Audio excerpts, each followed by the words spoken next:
सत्य वचन, अमर वचन, जीवित वचन, दिव्य वचन, सत्य वचन, अमर वचन, जीवित वचन। साई दा बामा बनी दा बामा बगरे रे सा रे सा रे सा रे सा। दिव्य वचन, सत्य वचन, अमर वचन, जीवित वचन, दिव्य वचन, दिव्य वचन।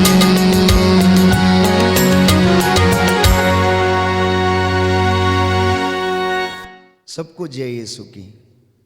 प्रियजनों, प्रभु यीशु के पवित्र और सामर्थी नाम पर मैं आप सबकी सलामती की दुआ मांगता हूं। मैं जीवित परमेश्वर का धन्यवाद करता हूं, जो महान है, सर्वशक्तिमान है, अगम्य है, सर्वव्यापी है, हर जगह विद्यमान है। वो मनुष्यों के हृदयों की थाह लेता है।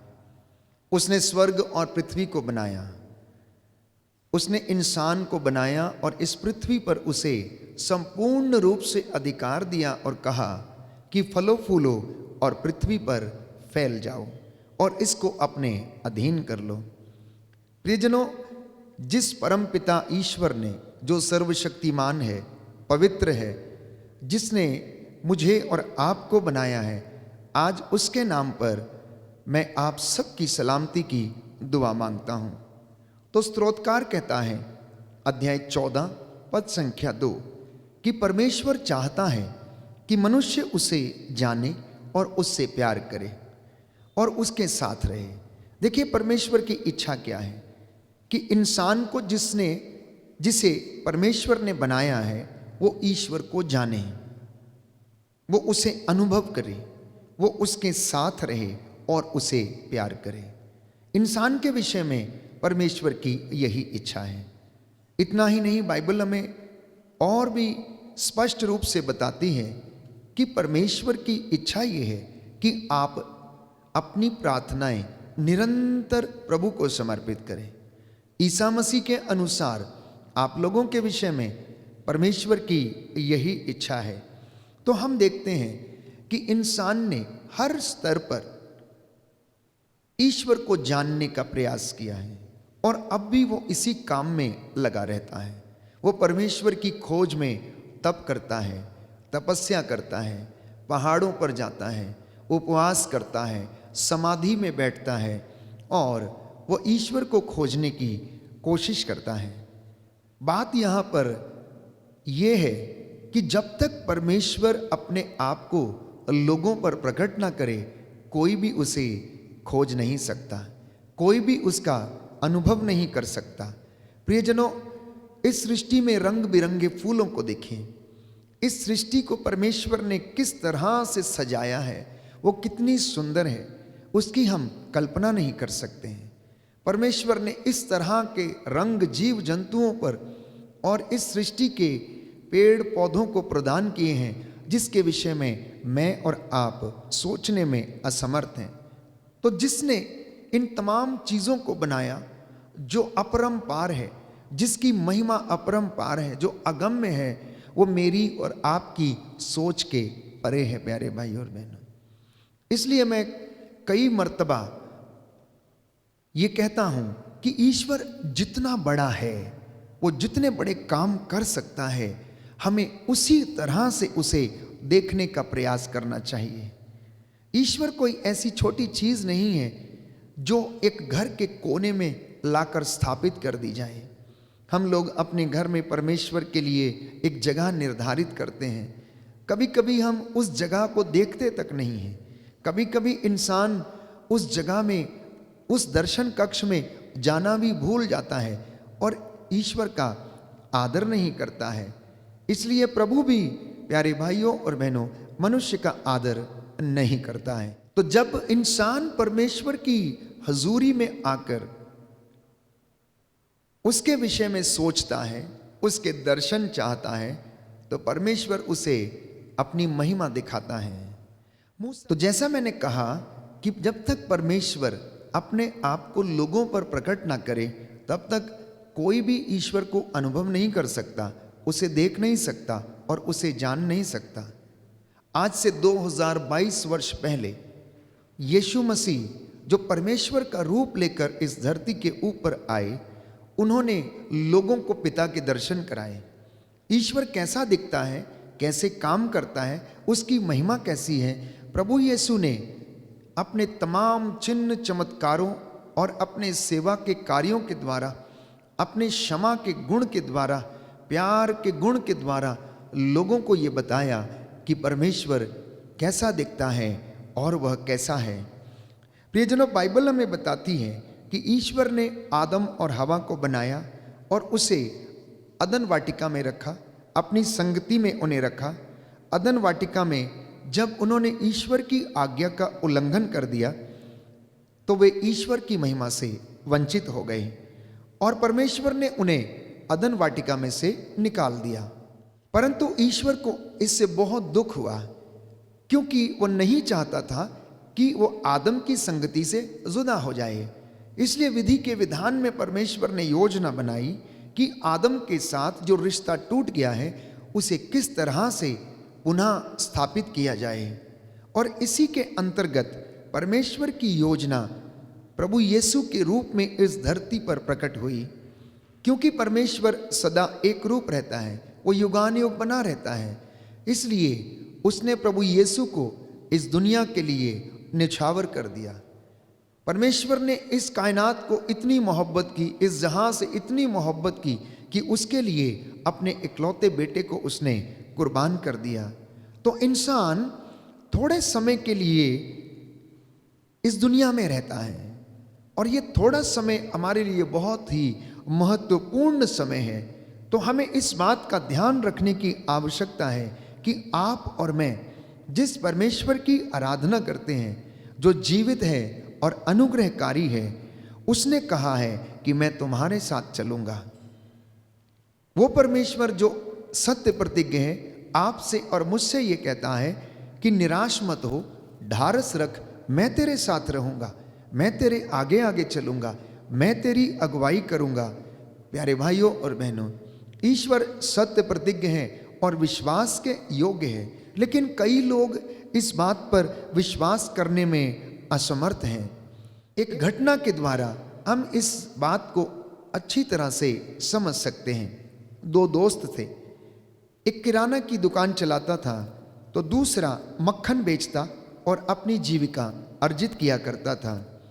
तो यह दोस्त किराना की दुकान पर जाता और 1 किलो मक्खन अपने दोस्त को देता और किराना का सामान वहाँ से लेकर चला आता था। एक दिन उसने देखा कि मक्खन 1 किलो नहीं परंतु 800 ग्राम है।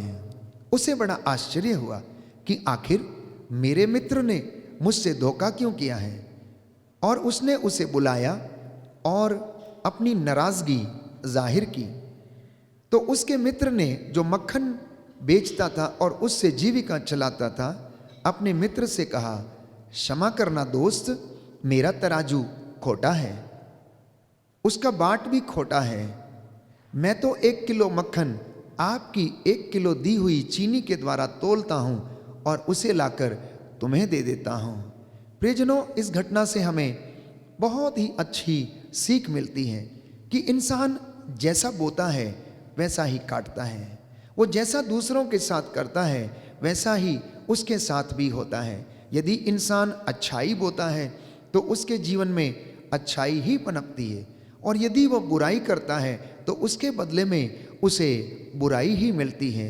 जिस तरह से इस दोस्त ने, जो किराना की दुकान चलाया करता था, उसका तराजू खोटा था और वह 1 किलो चीनी नहीं परंतु 800 ग्राम चीनी उसमें तुल कर जाती थी, और उसका दूसरा दोस्त उसी चीनी को, प्यारे भाइयों और बहनों, बाट बनाकर 1 किलो मक्खन तोल देता था और अपने मित्र को लाकर दे दिया करता था।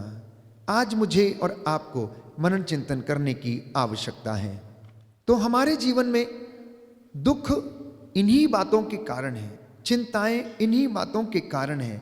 बहुत से लोग अवसाद से पीड़ित हैं, अटैचमेंट की वजह से बहुत सारे लोग दुखी हैं, सांसारिक चीजों पर आसक्ति के कारण वो बहुत सारी चीजों के कारण परेशान हैं। तो the root of suffering is attachment. दुख का सबसे बड़ा कारण आसक्ति है, मोह है। मेरे हर दुख का कारण मोह कैसे हो सकता है? जब इंसान अपने ही बुने हुए जाल में फंस जाता है और उससे निकल नहीं पाता है तो वह दुखी होने लगता है। तो आज की सबसे पहली बात यह है कि सब दुखों का कारण मैं और मेरा बंधन है। सब दुखों का कारण मैं और मेरा बंधन है। एक व्यक्ति पेड़ को पकड़कर चिपक गया और चिल्लाने लगा, मुझे छुड़ाओ, मुझे छुड़ाओ। गुरु और शिष्य दोनों वहां से जा रहे थे। तो शिष्य बोला, गुरुजी, हमें इस व्यक्ति की कुछ मदद करनी चाहिए। गुरु ने उससे कहा, नहीं नहीं, इसकी कोई भी मदद नहीं कर सकता, क्योंकि इसने स्वयं इस पेड़ की डाल को पकड़ रखा है। यही बात मेरे और आपके जीवन में है। हम लोग उन चीज़ों से अपने आप को डिटैच करना नहीं चाहते हैं जो मेरे और आपके लिए दुख का कारण है, जो इंसान के लिए दुख का कारण है। यदि आप उन चीज़ों से अपने आप को विमुख कर लें तो मैं समझता हूँ कि परिवार में और घर में आनंद अवश्य आएगा। अब मकड़ी को ही देखिए कि मकड़ी जो जाल बनाती है वो उसी में फंसकर स्वयं मर जाती है। एक दिन वही जाल उसके लिए फंदा बन जाता है और उसे मृत्यु देता है। इसी तरह प्यारे भाई, प्यारी बहन, इंसान ने भी अपने लिए ऐसे रिश्ते बनाए हैं, जब वो उन रिश्तों में फंस जाता है, जब उन बुराइयों में वो फंस जाता है, चाहे वो नशा हो, चाहे वो ड्रग्स की समस्या हो या फिर गलत रिश्तों की समस्या हो, जब इंसान इन दुखों में फंस जाता है तो उससे बाहर आने का रास्ता उसे नहीं सूझता और वह दुखी होने लगता है। एक तीसरा उदाहरण शहद में गिरी हुई मक्खी का। मक्खी शहद में जाकर बैठती है, उसका स्वाद लेना चाहती है, लेकिन यदि वो ज़्यादा देर तक वहाँ पर बैठ जाती है तो कुछ ही समय में उसके पंख शहद से गीले हो जाते हैं और वह उड़ने का प्रयास करती है, लेकिन वह उड़ नहीं पाती हैं।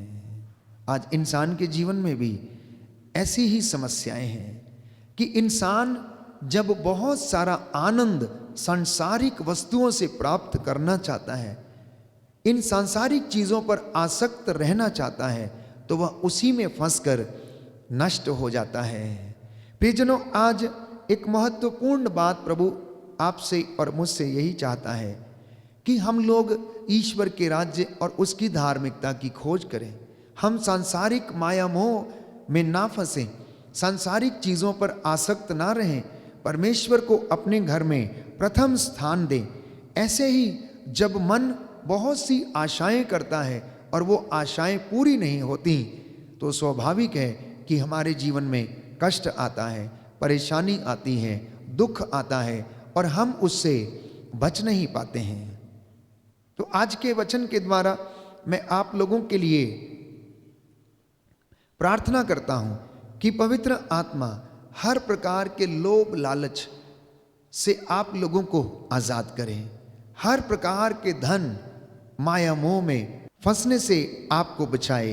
जब व्यक्ति को यह एहसास हुआ कि मेरे सारे दुखों का कारण जो है ये आसक्ति है, अर्थात अटैचमेंट है, तो प्यारे भाई, प्यारी बहन, उसको अपने आप को इन तमाम बुराइयों से जुदा होने की आवश्यकता है।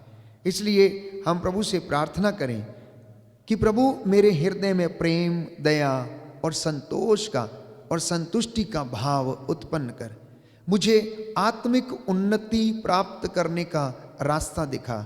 मैं तुझसे प्रार्थना करता हूँ तेरा वचन मेरे जीवन में पूरा हो जाए।